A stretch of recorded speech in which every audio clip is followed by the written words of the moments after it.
Hey YouTube, it's Jayme from Hunger to Fullness, coming in for my week 6 post-op update. This was a really good week for me. I was kind of nervous about it because I had my lady time of the month start, so I was like, oh, people have talked about not losing weight in this week or having weight stalls, so I was kind of nervous about that. Especially when I stepped onto the scale on Wednesday morning. My weigh-in days are Tuesday, and Wednesday morning I was up a pound from Tuesday's weight. I was going, oh great, here we go. But I actually ended up with a 5-pound loss from my previous Tuesday's weigh-in weight. So I lost 6 pounds this week total, but a pound of that was just getting back off that water retention that I had gained. So very, very excited about that. That brings my total weight loss to 54 pounds and 26.6 pounds since surgery. I do need to take my measurements again of my body. I wanted to do that tonight, but today's been a crazy, crazy day, so I haven't done that. I did wanted to let you guys know a couple things. I got a Fitbit, which is like this little tracker that you wear on your bra or on your torso. Let me move my hair so you can see it. On your torso or your bra, and it's teeny tiny, and it, well, let me take it off so I can show you. It tracks your steps. You just push this little button. It tracks your steps taken for the day. It tracks your stairs taken. It tracks your miles. It tracks your calories burned. And it tracks your movement. My flour is low because it's the end of the day and I haven't been doing a lot. And it has a clock. So that is my little Fitbit, and my goal when I got it on Wednesday afternoon, my goal was to see how many steps I could take really, really pushing myself, and then make that my daily number that I wanted to hit, and that number ended up being 7,000 steps. So I was like, oh my gosh, how am I going to do this every day? But I have done it every single day, with the exception of today. As you saw on my tracker, I've gotten about 3,000 steps, well, just shy of 3,500 steps in, and I am going to get that to 5,000 before I go to bed tonight, but I wasn't quite able to hit the 5,000.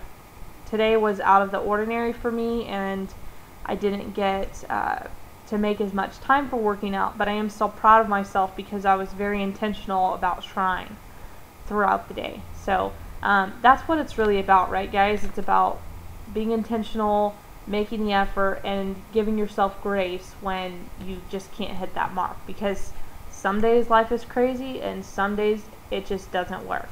So I plan to make every day 7,000 steps or more, but if 5,000 is my minimum. So I will literally walk until I drop to get there. I've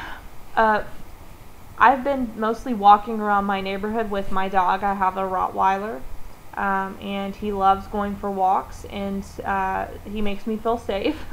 So I go walking with him, and then I do my Wii Fit workouts still as well. I generally do one long walk in the day, or I do 2 30-minute walks a day to get to my steps. And then I do my Wii Fit for 30 minutes every other day.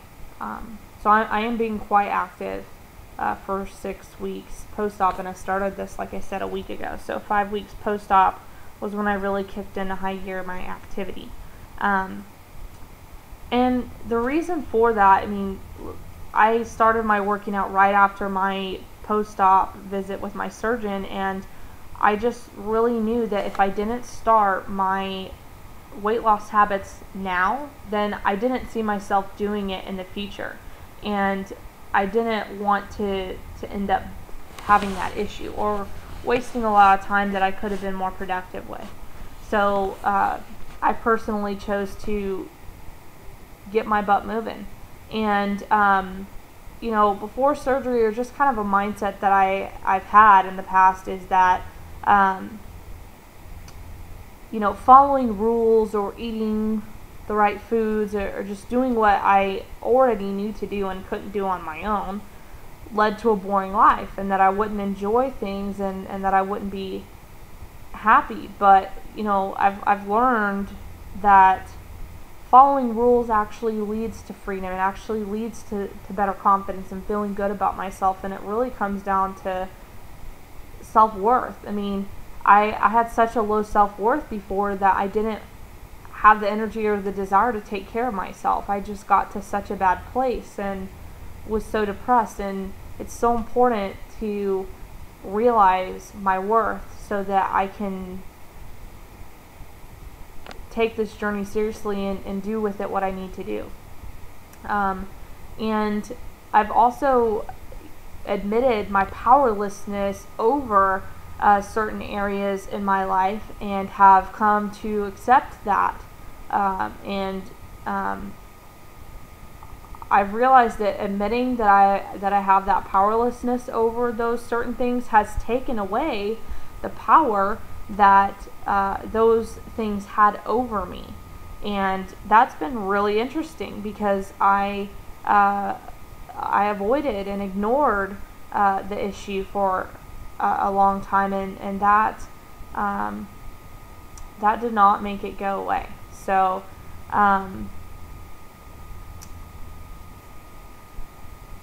also, you know, I have really had struggle with worrying constantly about doing something wrong, especially when the scale isn't very rewarding. I start going through, oh my gosh, am I eating enough protein? Did I have too many carbs? Did I eat too much fat? Did I eat too little this? Did I do that wrong? Am I working out enough? Am I drinking enough water? Am I this, that?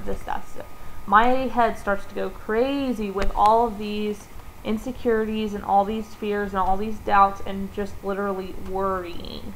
And I've realized that I need to just live in the moment instead, and realize that this is a journey. It's not a race. It is a journey, and it's worth taking, and it's worth enjoying every moment and every victory, every triumph that is involved in this.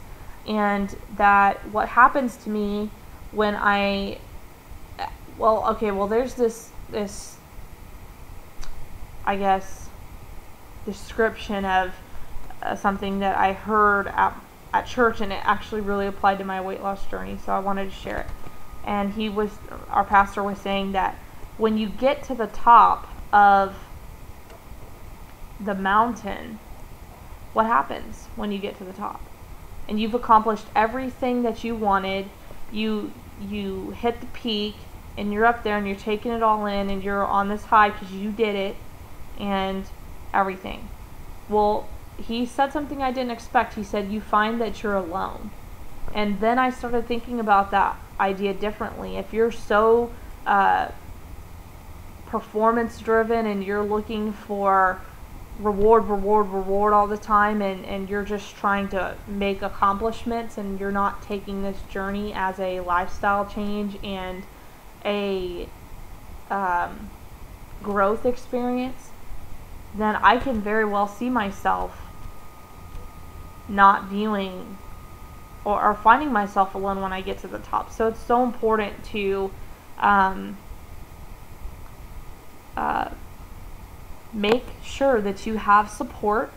It's so important for me to make sure that I enjoy every single moment of it, and have the support that's going to stick with me from the beginning to the end and be there for me.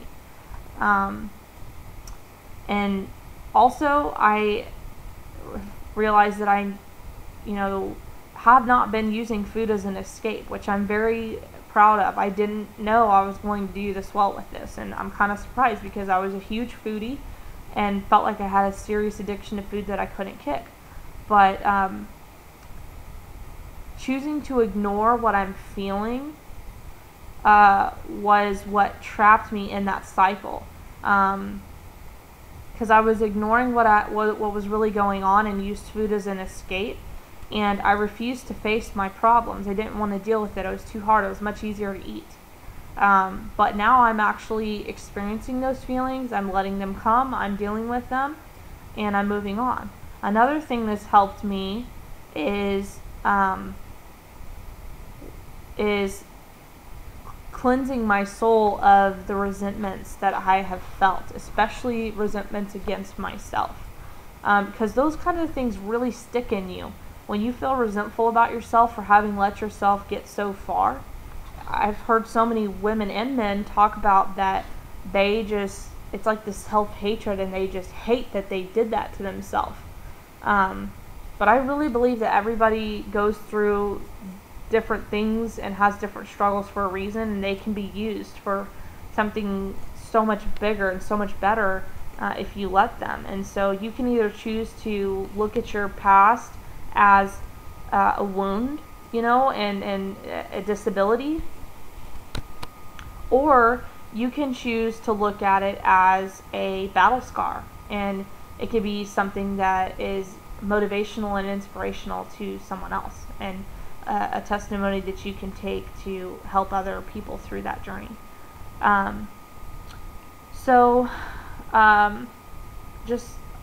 really want to take every moment captive, remember to forgive myself, and not hold anything against myself. I'm going to go ahead and cut this video. Sorry it's so long. I really didn't expect that much to pour out. I just have a lot on my mind right now, and just kind of wanted to share with you guys where my head's at. I am going to do a video of what's in my pantry. I'm going to do a 50-pound weight loss video, and I will get those posted up shortly. Oh, one other thing I wanted to talk about was I didn't realize how important it was to take something that helps move things around in the digestive system. I took Ducalax, which is a women's only product, twice, and it really helped get things moving. And I started feeling really sickly one day, and turns out that was the problem. So if you're feeling kind of sluggish, I had a headache and things like that, you may want to take something to help that. And another thing I've learned is that I need to be careful and conservative with my calories early in the day, which, I don't necessarily eat any particular thing, but being conservative early in the day so that I can see where I'm at as I track my calories on my MyFitnessPal throughout the day, and keep my calorie goals and my protein and my carbs and everything where I want them. Last thing I want to say is I'm getting a haircut tomorrow night and some highlights in the top. I have this ombre hair color, but I am going to cut that off and change it. So next video you will see me looking a little differently. So anyways, thank you guys for listening. If you're still here watching this video, thank you, and I will see you next time. Take care. Bye-bye.